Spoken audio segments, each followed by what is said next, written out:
Success platform channel पर मैं गौतम शर्मा आप सभी का हार्दिक स्वागत करता हूं। Railway science shift and date wise previous question series extra fact detail के साथ आज से हमारी स्टार्ट हो रही है। प्यारे बच्चों, इस सीरीज के अंतर्गत मैं आपको लोको पायलट और टेक्नीशियन के शिफ्ट वाइज जितने भी आपके क्वेश्चन साइंस के पूछे गए सभी को एक्स्ट्रा फैक्ट डिटेल के साथ कवर कराऊंगा। ये क्लास आपकी सभी आगामी एग्जाम के लिए अति महत्वपूर्ण है। न्यूमेरिकल को देखते ही एग्जाम में आप कैसे सोल्व करोगे ये भी मैं सिखाने वाला हूँ। इससे पहले मैं आपको भौतिक विज्ञान, रासायनिक विज्ञान, जीव विज्ञान topic wise previous question complete करा चुका हूं सिलेबस के अकॉर्डिंग। यदि आपने वो क्लास नहीं देखी है तो प्लेलिस्ट में जाकर एक बार जरूर देखिएगा। और आज से एक क्वेश्चन सीरीज स्टार्ट करते हैं। Question number first, set number first हमारा है जी, निम्न में से कौन सा रक्त के थक्के जमने में मदद करता है। क्वेश्चन नंबर फर्स्ट का आपका राइट आंसर होगा ऑप्शन नंबर सेकंड, प्लेटलेट। बच्चों, डायरेक्ट क्वेश्चन पूछा जाता है कि जो रक्त का थक्का जमता है ना, कौन से विटामिन की कमी के कारण नहीं जमता, तब आपका राइट आंसर होता है विटामिन के। जो प्लेटलेट्स होती है बच्चों, ये किन कोशिकाओं से उत्पन्न होती है, कई बार एग्जाम में क्वेश्चन पूछा हुआ है। नाम याद रखना है आपका, मेगा कार्योसाइट्स, मेगा कार्योसाइट्स नामक कोशिकाओं में उत्पन्न होती है। यदि एक क्वेश्चन कोशिकाओं का नाम पूछे तो मेगा कार्योसाइट्स आपको आंसर लगाना है। इनका निर्माण रक्त कणिकाओं का या आरबीसी का निर्माण कहाँ होता है बच्चों, अस्थि मज्जा में होते हैं। ये क्वेश्चन भी एग्जाम में कई बार रिपीट हुआ है। अब जब विटामिन की बात आई है, कंप्लीट विटामिन का टॉपिक इसी स्लाइड में कवर करेंगे। रेलवे के सभी शिफ्टों में loco pilot, JE, technician, NTPC जो विटामिन टॉपिक है इससे क्वेश्चन अक्सर करके पूछा जाता है। सबसे पहले आपको पता होना चाहिए बच्चों, विटामिन की खोज किसने की थी, फंक ने की थी। किसने की थी बच्चों, विटामिन की खोज फंक ने की थी। विटामिन दो कैटेगरी में पढ़ोगे आप, एक जल में घुलनशील विटामिन और एक वसा में। याद कैसे करोगे बच्चों, इसकी ट्रिक है कीड़ा, KEDA, कीड़ा। जो कीड़ा होता है ना, कीड़े से याद रख सकते हो, KEDA। जो कीड़ा होता है ना बच्चों, वो वसा में घुलनशील होता है। कहीं में होता है वसा में, क्योंकि जल में अगर कीड़े को डालोगे जल के ऊपर आ जाएगा। ऐसे ट्रिक से याद रख सकते हो, वसा में घुल जाएगा। इसका मतलब क्या है, वसा में घुलनशील विटामिन कौन कौन से हैं, A, D, E और K, 4 विटामिन। और जल में घुलनशील कौन से बच्चों, B और C। अब विटामिन के रासायनिक नाम और उनकी कमी से होने वाले रोग ट्रिक से याद करेंगे। ABCDE और K का तो सभी को पता होगा, बी कैटेगरी वाली भी मैं आपको ट्रिक से इसी स्लाइड में कवर कराऊंगा। एक दो लाइन याद रखनी है आपको, एक तो रथ, एक टोपी। रथ एक टोपी अगर याद रख लिया आपने, 6 विटामिन के रासायनिक नाम आपको याद होंगे। रे से बनता है आपका रेटिनोल, विटामिन ए का नाम। थे से बनता है विटामिन बी का रासायनिक नाम थायमिन। ए से बनता है विटामिन सी का नाम एस्कोर्बिक एसिड। कै से बनता है विटामिन डी का नाम कैल्सीफेरॉल। ठीक है जी। टो से बनता है विटामिन ई का नाम टोकोफेरॉल। फी से बनता है विटामिन के का रासायनिक नाम फिलोकमिनोल। क्लियर है जी। रथ एक टॉपिक से याद रख सकते हो। अब बी कैटेगरी वालों को याद रखने में थोड़ा प्रॉब्लम होती है, उनको भी देखो ट्रिक से कैसे याद करेंगे। एक लाइन और याद रखनी है आपको, थी राई की निकोपेंट, थी राई की निकोपेंट, पाई बायो ने फांस कर, पाई बायो ने फांस कर। देखो कैसे याद करते हैं बच्चों। बी कैटेगरी वाले हैं, बी कॉम्प्लेक्स वाले सभी विटामिन की ट्रिक है। देखो कैसे, थी से बनता है थायमिन, विटामिन B1 का नाम क्या है, थायमिन।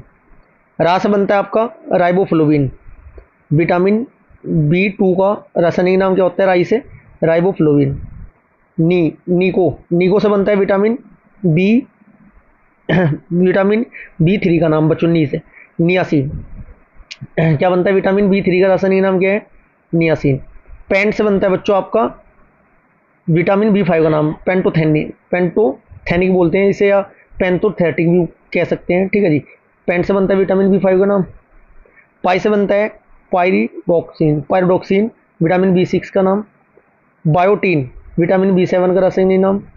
फै से फोलिक अम्ल विटामिन B11 का रासायनिक नाम। ठीक है जी। कैसे कोबालामिन विटामिन B12 का रासायनिक नाम। क्लियर है जी। आगे देखें क्वेश्चन नंबर सेकंड, एक अवतल दर्पण के प्रमुख अक्ष पर 2.4 सेंटीमीटर के आकार की एक वस्तु लंबवत रखी जाती है। दर्पण के ध्रुव से वस्तु की दूरी दर्पण की वक्रता की त्रिज्या के बराबर है। गठित छवि का आकार। बच्चों, एक लाइन दो लाइन के आपके न्यूमेरिकल आते हैं डायरेक्ट। ऐसे क्वेश्चन को सोल्व करने के लिए क्या होता है बच्चों, छवि का आकार जो होता है आपका, इमेज का आकार, छवि का आकार बराबर, छवि का आकार बटे वस्तु का आकार बराबर क्या होगा, ये होगा बच्चों छवि की दूरी और भाई साहब आपका वस्तु की दूरी। ठीक है जी, छवि की दूरी कितनी है, बराबर होगी मतलब ये दोनों, तो इसमें 2.4 दे रखा है। आकार की वस्तु जो आकार होगा वही दूरी होगी, 2.4 ये आपका राइट आंसर होगा, ऑप्शन नंबर 1। क्वेश्चन नंबर 3, विद्युत अपघटन से निम्नलिखित में से कौन सी धातु प्राप्त नहीं होती। क्वेश्चन नंबर 3 का राइट आंसर होगा बच्चों क्या प्राप्त नहीं होता, iron. Right answer option number 4 होगा। इलेक्ट्रोलाइटिस बोलते हैं इसे विद्युत अपघटन को, की मदद से ना धातुओं की अपघटित करने की विधि होती है बच्चों। ये इस प्रक्रिया में ना आयरन प्राप्त नहीं होता है, इतना आपको पता होना चाहिए। ठीक है जी, प्राप्त क्या क्या होता है ये भी आपका क्वेश्चन आ सकता है। सोडियम होता है, सोडियम, पोटेशियम भी होता है, पोटेशियम भी होता है, सोडियम होता है। ठीक है जी, मैग्नीशियम, कैल्शियम और एल्यूमिनियम जैसी धातु इस प्रक्रिया द्वारा प्राप्त की जाती है। क्वेश्चन अब बात आई है आवर्त सारणी की, तो इम्पोर्टेंट स्लाइड कवर करेंगे हम। यहाँ से 1 से 2 क्वेश्चन आपके पूछे जाना निश्चित है, किसी भी शिफ्ट में ऐसा नहीं हो सकता आवर्त सारणी से आपका क्वेश्चन कटे। आवर्त सारणी में कुल तत्व कितने बच्चों, 118। पेन चेंज करते हैं, कितने तत्व है बच्चों, 118। प्रकृति में पाए जाने वाले तत्वों की संख्या कितनी, 98। कृत्रिम तत्वों की संख्या कितनी है बच्चों, 20। प्रथम कृत्रिम तत्व का नाम क्या है, पोलोनियम। आवर्त सारणी में धातुओं की संख्या कितनी, 90। आवर्त सारणी में कुल उपधातुओं की संख्या कितनी, 7। आवर्त सारणी में अधातुओं की संख्या कितनी, 21। यहाँ से है ना कंफ्यूजन पैदा करने वाले क्वेश्चन बनते हैं। देखो दो टाइप के क्वेश्चन बनेंगे, ध्यान से इनका आंसर माइंड में सेट करना है। यदि एग्जाम में पूछा जाता है आवर्त सारणी में कुल अधातु, आवर्त सारणी की सबसे हल्का तत्व, बात तत्व की हुई हाइड्रोजन, राइट आंसर होगा। आवर्त सारणी में सबसे हल्की गैस, बात गैस की हुई हीलियम, राइट आंसर होगा। आवर्त सारणी में सबसे भारी धातु ओस्मियम है। आवर्त सारणी में सबसे मुलायम धातु सोडियम है। आवर्त सारणी में सबसे हल्की धातु लिथियम। बात करें सबसे हल्की धातु तो लिथियम है, सबसे हल्की धातु लिथियम है और सबसे भारी धातु ओस्मियम है। क्लियर जी। आवर्त सारणी में सबसे विषैला तत्व कौन सा होता है बच्चों, प्लूटोनियम। आवर्त सारणी में एकमात्र द्रव धातु पारा। यदि पूछा जाता है आवर्त सारणी में एकमात्र द्रव धातु तो पारा है, राइट आंसर। आवर्त सारणी में एकमात्र द्रव अधातु, तब आपका राइट आंसर ब्रोमीन होगा। ऑप्शन में दोनों मिलेंगे, गलत लगने के चांस होते हैं, इसलिए अच्छे से कवर कर लीजिएगा इस स्लाइड को। नेक्स्ट क्वेश्चन, आवर्त सारणी में एकमात्र एक चालक अधातु ग्रेफाइट। सबसे अधिक आघात वर्धनीय धातु कौन सी होती है बच्चों, सोना। विद्युत का सबसे अच्छा चालक धातु कौन सी होती है, सोना। मुक्त अवस्था में पाई जाने वाली धातु सोना या कॉपर। एल्यूमिनियम का मुख्य अयस्क क्या होता है बच्चों, बॉक्साइड। सबसे अधिक विद्युत ऋणात्मक धातु फ्लोरीन। सबसे कम आयनन ऊर्जा होता है बच्चों किसमें, सीजियम में। मिट्टी का तेल कहीं में रखा जाता है, सोडियम में। प्रकृति में सबसे कठोर पदार्थ हीरा। सबसे अधिक यौगिक बनाने वाला तत्व कार्बन। आधुनिक आवर्त सारणी किसने दी थी बच्चों, मोजले ने। ध्यान रखना है आवर्त सारणी में वर्गों की संख्या पूछा जाता है 18, राइट आंसर लगाने हैं, और आवर्तों की संख्या पूछा जाता है 7, राइट आंसर लगाने हैं। अष्टक का नियम किसने दिया था बच्चों, न्यूलैंड ने दिया था। यदि बात करें ट्रायड का नियम या ट्रिक नियम किसने दिया था, ये डोबेनियर ने दिया था। क्लियर है जी, आगे बढ़े। Question number 4, 2Cu plus O2 plus 2CuO की गई अभिक्रिया किसका एक उदाहरण है। क्वेश्चन नंबर 4 का राइट आंसर होगा ऑप्शन नंबर ए, संयोजन अभिक्रिया कहलाती है जी। नेक्स्ट क्वेश्चन, क्वेश्चन नंबर 5, मानव शरीर में विभिन्न खनिजों का वितरण दिया गया है। ग्राफ मानव शरीर के खनिजों का वितरण को दर्शाता है। यदि किसी व्यक्ति के पास उसके शरीर में वितरित ग्राफ में दिए गए सभी खनिजों की मात्रा 2500 IU हो तो दिए गए ग्राफिक वितरण के अनुसार न्यूनतम इकाई क्या होगी। बच्चों इसमें जो आपका ग्राफ दिया था इन्होंने एग्जाम में, ग्राफ में बना देता हूँ। ग्राफ किस टाइप का था, ऐसा आपका ग्राफ था ये एक, ये आपका सोडियम था, 8% सोडियम है बच्चों। पोटेशियम 9% था।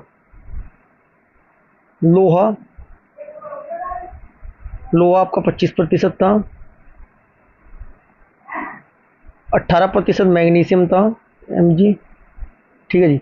40% कैल्शियम था। क्या पूछा था, अब देखो बच्चों न्यूनतम इकाई पूछा है इसने। क्वेश्चन को कैसे सोल्व करेंगे, कुल खनिज की मात्रा बच्चों कितनी है, 2500 IU है। तो इसमें पूछा था, तो सोडियम की मात्रा 2500 थी, 2500 का सोडियम का वैल्यू कितनी 8% दी थी, 8/100, 25 200, 200 IU। बहुत आसान क्वेश्चन है बच्चों, ऐसे क्वेश्चन इस बार भी पूछे जाएंगे। क्वेश्चन नंबर 6, ग्रेफाइट और हीरे के संबंध में निम्नलिखित में से कौन सा कथन सही है? उनके इलेक्ट्रॉनिक्स कॉन्फ़िगरेशन अलग है, उनके पास समान रासायनिक गुण हैं, थर्ड उनके परमाणु एक दूसरे से अलग अलग प्रकार के से बंधे होते हैं, फोर्थ धातुओं को उनके यौगिक से प्राप्त करने की प्रक्रिया को ऑक्सीकरण के रूप में जाना जाता है। क्वेश्चन नंबर 6 का आपका राइट आंसर होगा option number second, first second और थर्ड आपका बिल्कुल सही है। क्वेश्चन नंबर 7, 10 सेकंड के लिए प्रतिरोध 1000 ओम के प्रतिरोध पर 50 वोल्ट का संभावित अंतर लागू किया जाता है, सर्किट में उत्पन्न ताप की मात्रा क्या होगी?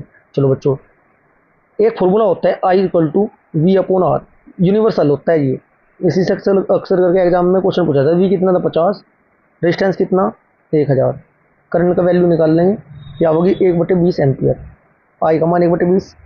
तो सर्किट में उत्पन्न ताप क्या होगा बच्चों, I square 1/20 square into R, I square R 1000 Guna 10 second की बात हो रही है। तो ये कितना हो जाएगा बच्चों आपका, 1 के सामने 4 टाइम 0 अपॉन 400, 20 का स्क्वायर 400, 0 0 0 0, ये कितना हुआ बच्चों 25 जूल। Right answer 25 joule. इस टाइप का क्वेश्चन प्रत्येक शिफ्ट में पूछा जाएगा। I = VR से करंट रेजिस्टेंस और एनर्जी वाला क्वेश्चन पूछा जाता है। क्वेश्चन नंबर 8, यदि एक एथलीट त्रिज्या R के एक वर्ताकार पथ पर एक बार जाने में t समय लेता है तो V बराबर क्या होगा? तो बच्चों इसमें क्या होगा, वर्ताकार पथ की त्रिज्या कितनी है बच्चों, R है, एथलीट द्वारा लिया गया समय क्या है बच्चों, ये t दे रहा है, तो दूरी कितनी होगी वर्ताकार पथ पर, परिमाप हो जाएगा 2πr, 2πr हो जाएगा। एथलीट का वेग कितना हो जाएगा बच्चों, 2πr अपॉन समय t, 2πr upon t। Right answer option number third. Question number 9, किसी जनक जीव के शरीर पर विकसित होने वाले अंकुरण में नए जीव के विकसित होने की प्रक्रिया है, उसे क्या कहते हैं? Right answer option number A, मुकुलन। क्वेश्चन नंबर 10, एक समांतर संयोज के प्रत्येक प्रतिरोध में संभावित अंतर होता है, लागू बैटरी का वोल्टेज के कहीं के बराबर होता है, पूछना है। क्वेश्चन नंबर 10 का राइट आंसर, अंतर समान होता है वो लागू बैटरी की वोल्टेज के बराबर होता है। क्वेश्चन नंबर 11, 5 मीटर पर सेकंड के एक समान वेग से 10 किलो द्रव्यमान के शरीर पर लगने वाले शुद्ध बल की गणना करें। क्वेश्चन नंबर 11 का आपका राइट आंसर क्या हो जाएगा बच्चों, ऑप्शन नंबर थर्ड होगा 0, क्यों F = ma से है। ठीक है बच्चों, शरीर में ना समान वेग के साथ घूम रहा है, इसलिए त्वरण क्या हो जाएगा 0, इसलिए 0 राइट आंसर। क्वेश्चन नंबर 12, एक डोबेनियर के के पहले और तीसरे परमाणु द्रव्यमान कितने हैं, 35.5 प्लस 127/2 कर देना, पहले तीसरे का जोड़कर आधा कर दोगे ना तो बीच वाले का निकल जाएगा, तो उसमें क्या हो जाएगा बच्चों, ये कितना होगा जोड़ के 162.5/2, जब इसको कट करोगे 81.25 आपका राइट होगा, है क्या 81.25 option number A. Question number 13, plaster of Paris का रासायनिक सूत्र क्या होगा? Right answer CaSO4 12H2, option number 4 आपका राइट आंसर होगा। टॉप 10 याद करने हैं, स्लाइड का स्क्रीनशॉट ले लीजिएगा, एग्जाम में बार बार पूछा जाता है। सबसे पहले तो बच्चों साधारण नमक NaCl, बेकिंग सोडा NaSCO3, धावन soda Na2CO3 10H2O, caustic soda NaOH, फिटकरी का K2SO4 Al2SO4 की होल 24H2, लाल दवा का KMnO4, कास्टिंग पोटास KOH, चूने का पानी CaOH2, gypsum CaSO4 2H2O, plaster of Paris का CaSO4 12H2O, चौक का क्या होता है बच्चों CaCO3, चूना पत्थर COC3, संगमरमर CaCO3, मुसद्दर NH4Cl, laughing gas N2O, गलेना PbS, सफ़ेद लीड 2PbCO3 PbOH2, नमक का अम्ल HCl, शुष्क बर्फ CO2, भारी जल D2O। ठीक है जी, एक इम्पोर्टेंट क्या है इसमें, चीनी का पूछा जाता है C12H22O11, इसकी शॉट ले लेना। क्वेश्चन नंबर 14, एक मशीन 300 सेकंड में 1200 जूल का कार्य करती है, मशीन की शक्ति क्या होगी? मशीन की शक्ति बता रही है बच्चों, ठीक है जी, 1200 बटे 300 बस डायरेक्ट 4 वाट। क्वेश्चन 15, निम्नलिखित में से कौन सा एक अपघटन अभिक्रिया है? क्वेश्चन नंबर 15 का right answer option number 4। Question number 16, निम्नलिखित में से कौन सा कथन सही नहीं है? क्वेश्चन नंबर 16 का राइट आंसर होगा एक ही समय में दो गुणों के साथ काम करने के प्रजनन प्रयोग को मोनोहाइब्रिड क्रॉस कहा जाता है। क्वेश्चन नंबर 17, कौन सी धातु तनु अम्लों में हाइड्रोजन को विस्थापित करती है या करेगी? 17 का right answer Zn, option number second. Question number 18, सबसे उपयुक्त विकल्प के साथ रिक्त स्थान भरे बहुत महीन कण मुख्य रूप से वायुमंडल में खालिस्तान प्रकाश बिखेरते हैं। 18 का right answer option number second, नीला प्रकाश बिखेरते हैं जी। क्वेश्चन नंबर 19, एक ध्वनि तरंग की तरंगदैर्घ्य 820 हर्ट्ज है की आवृत्ति और किसी दिए गए माध्यम से 380 मीटर पर सेकंड की गति के साथ क्या है? 19 का right answer option number third होगा, 0.46 होगा, क्योंकि 380 अपॉन जब 820 करोगे इतना कॉमन सेंस होना चाहिए, डायरेक्ट 0.46। देखते हैं आंसर देना है। क्वेश्चन नंबर 20, लिम्फो के द्रवों में युक्त द्रव बहता है कैसे बच्चों? राइट आंसर ऑप्शन नंबर ए, ऊतक से हृदय की ओर। लिम्फ एक बच्चों तरल पदार्थ होता है, इसमें क्या होता है, लिम्फोसाइट होते हैं जो लसीका प्रणाली में बच्चों पूरे शरीर में आपस में घूमते रहते हैं, ठीक है जी। क्वेश्चन नंबर 21, ऑक्टेव्स का कानून केवल तत्व तक लागू था, कहाँ तक था ये बताना है। क्वेश्चन नंबर 21 का right answer option number third, calcium तक। प्यारे बच्चों, आज की क्लास हमारी यही समाप्त होती है। यदि क्लास अच्छी लगी तो वीडियो को लाइक करें, शेयर करें। यदि आपने चैनल को सब्सक्राइब नहीं किया तो चैनल को सब्सक्राइब जरूर करें। Thank you.